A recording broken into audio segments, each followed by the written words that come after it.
Olá, bom dia.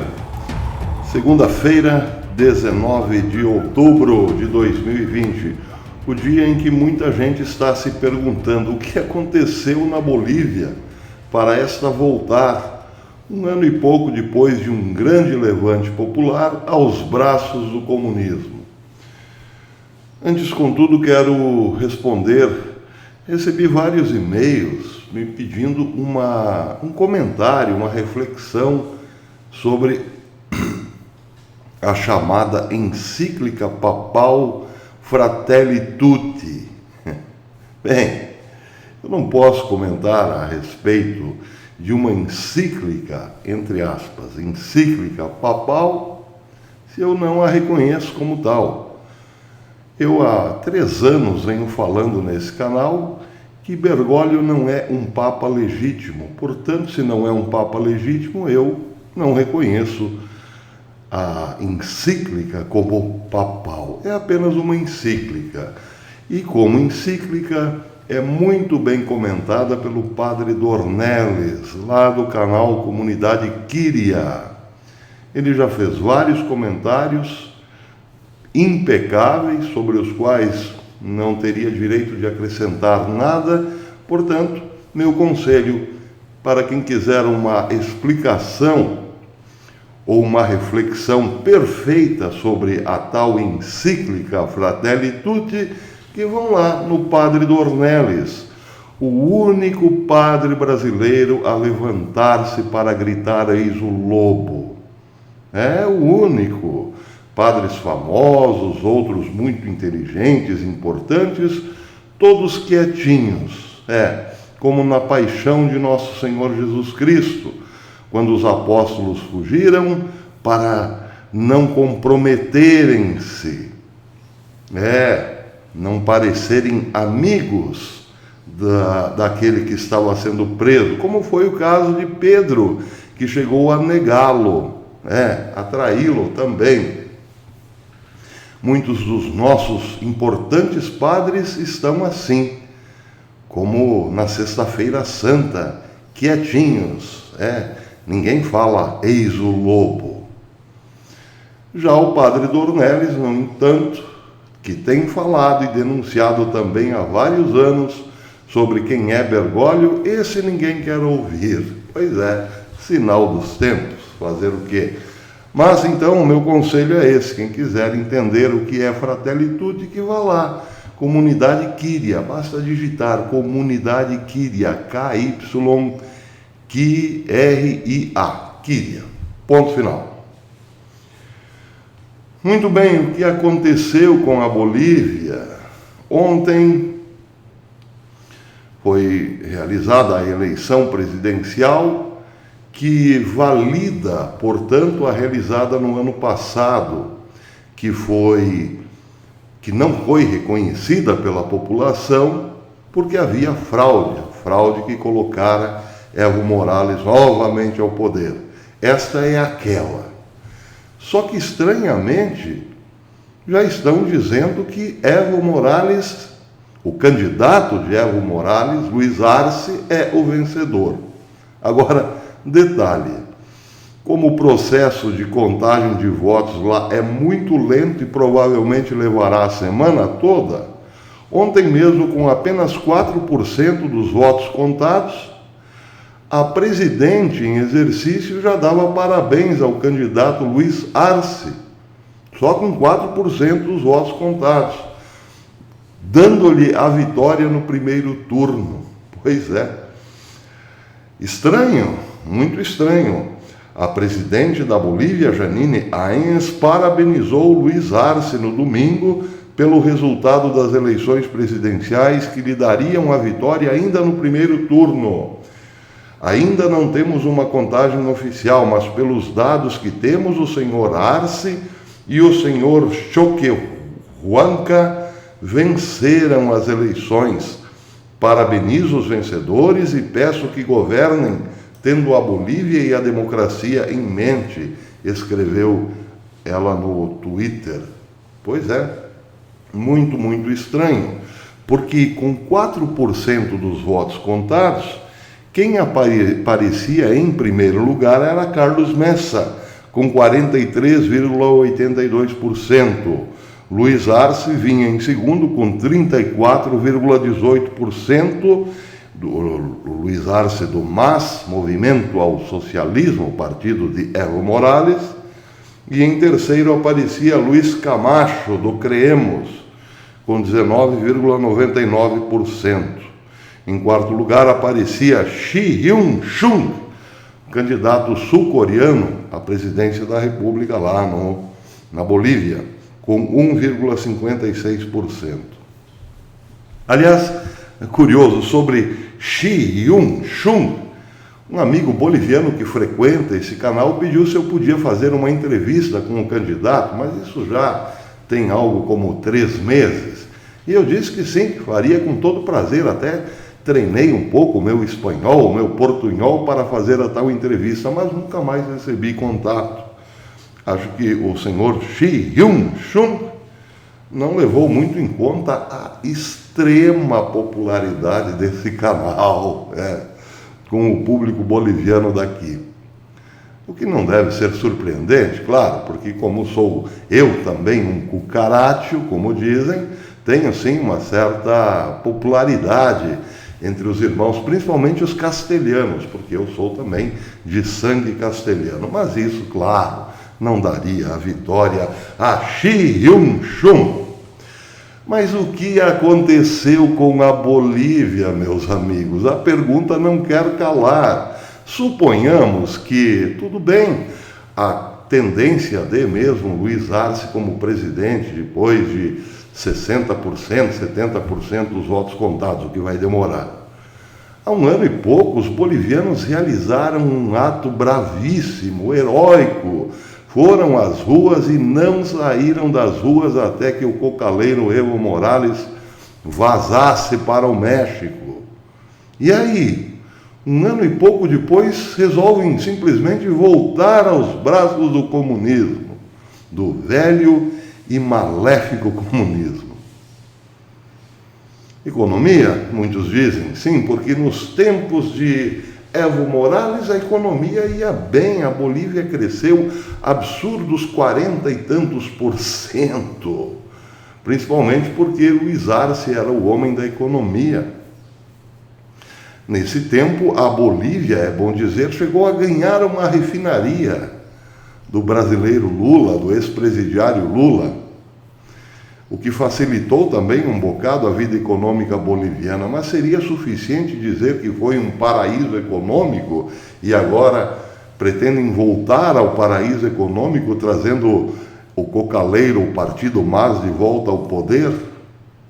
Eu tenho sérias dúvidas, mas enfim, quem sou eu? O povo, costumo dizer, pensa sim com o bolso e com a barriga, mais do que com a cabeça. E isso pode servir também de alerta. Bem, vamos acompanhar aí o resultado. O fato é que se Luiz Arce ganhar, haverá, claro, uma volta do continente ao comunismo, porque a Bolívia está alinhadíssima com a Rússia e com a Venezuela de Maduro. O velho corredor entre os dois países, corredor de várias coisas, armas, talco, aquele talco que vai para a Europa, enfim, volta a operar em temperatura máxima. Mas o preocupante é que Vladimir Putin tem sim um plano, um projeto de fazer uma base nuclear nas proximidades de La Paz, em Los Andes, pois é. E isso também facilita muito o eixo Argentina-Venezuela. Pois é, teríamos uma volta, uma espécie de meio a meio aqui no continente. A Argentina tinha se livrado dos Kirchners, esses voltaram ao poder. E a Bolívia tinha se livrado do MAS e este volta ao poder. A Venezuela até agora mantém-se firme como a maior narcoditadura do mundo. Preocupante, muito preocupante. E aqui no Brasil, não param as críticas ao presidente Jair Bolsonaro, principalmente por parte de uma direita, como poderei dizer, um tanto quanto afobada e aflita.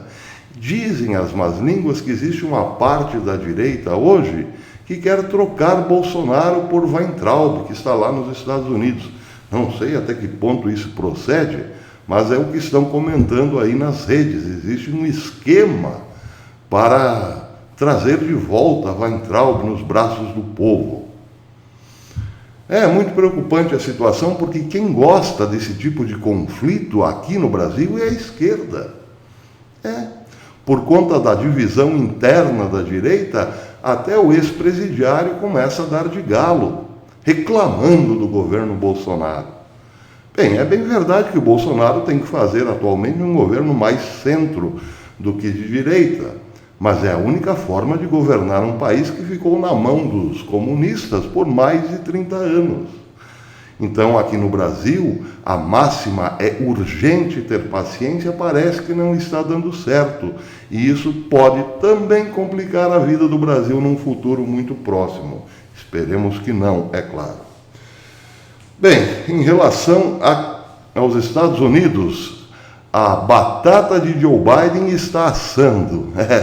Há 2 ou 3 vídeos atrás eu disse que o presidente Donald Trump deve bater na tecla Biden é corrupto.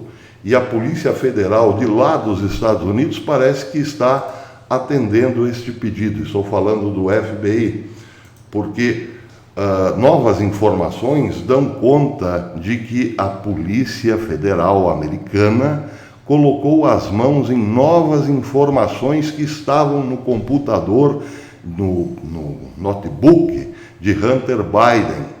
Bem, aqui é preciso fazer um parênteses.